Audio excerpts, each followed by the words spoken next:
You wanted to go there.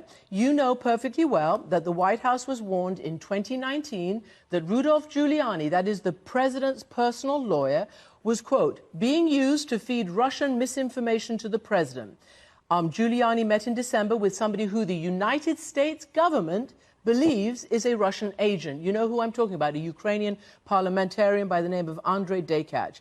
Are you comfortable with the president of the United States being close to a person like Rudy Giuliani, who says also that he is not bothered whether any of the information comes from Russian hacking? What does that say?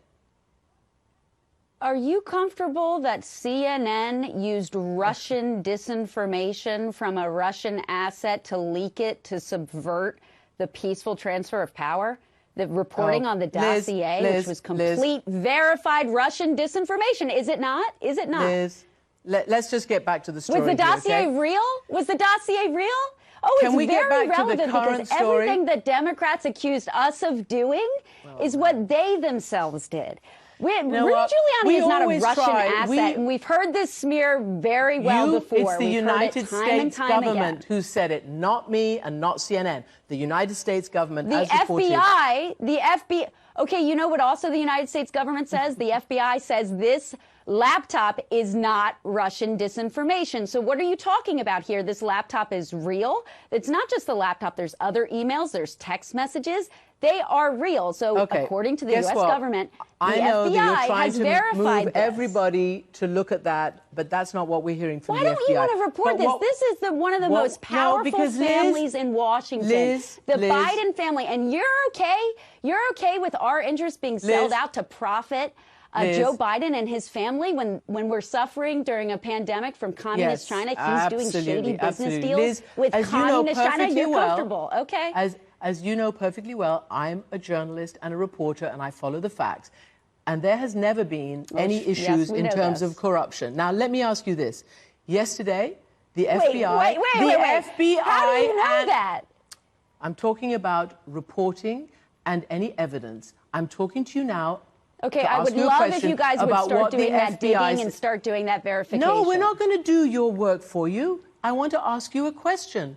The FBI, it's a journalist's job. It's a journalist's job to find out if this is verified. Of the House Intelligence Committee, Congressman Adam Schiff. Congressman, thanks so much for joining us. Does it surprise you at all that this information Rudy Giuliani is peddling very well could be connected to some sort of Russian government disinformation campaign? Well, we know that this whole smear on Joe Biden comes from the Kremlin. That's been clear for well over a year now, that they've been pushing this false narrative about the vice president and his son. And, you know, the idea that the president, that the White House counsel and others were made aware that Giuliani was being used by Russian intelligence and using Russian intelligence in the sense of meeting with an agent of the Kremlin and pushing out this Kremlin false narrative. The idea that they were knowing and still on the floor of the Senate during the impeachment trial, pushing this Kremlin narrative is pretty breathtaking. But I guess at this point, we can't be shocked by anything this administration does, no matter how craven. But clearly, the origins of this whole smear are from the Kremlin, and the president is only too happy to have Kremlin help in trying to amplify it.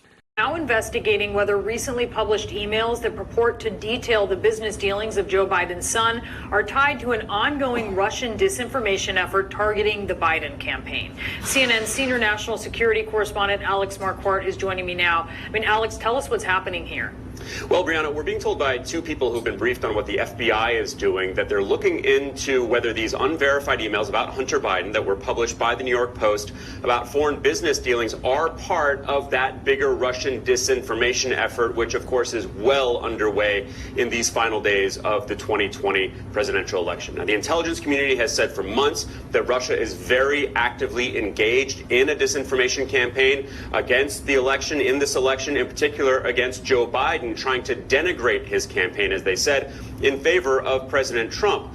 So the New York Post says that they got these Hunter Biden emails from Rudy Giuliani and Steve Bannon. that they were found on a laptop left in a repair shop in Delaware, which, according to Giuliani's lawyer, reached out to him. Bannon, according to the newspaper, indicated that he also knew about these emails last month. Now, for a long time, Rudy Giuliani has been openly working to dig up dirt and promote disinformation on the Bidens. One person he has teamed up with is a Ukrainian politician whose name is Andrei Derkach. Derkach has been named by the U.S. intelligence community as a Russian agent and has even been sanctioned by the U.S. Treasury Department. So here you have Giuliani openly working with a known Russian agent, and now the Washington Post is also reporting that the intelligence community was so concerned that the Russians were using Giuliani to feed Russian disinformation to President Trump that they warned the White House about it last year. Giuliani, as you might imagine, is denying this. Listen to what he said on Fox News earlier today. No one in the Trump administration warned me. No one in the intelligence community warned me. The president didn't say that to me. This is the first time I'm hearing that.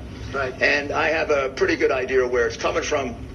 And these are people who are trying to tear down Donald Trump and destroy his presidency and from Mr. Mayor, inside the intelligence community, of which there are many. So people trying to tear down President Trump. Again, that classic deep state argument that we hear from. Well, I'm a journalist and a reporter, and I follow the facts. And there has never been any issues in terms of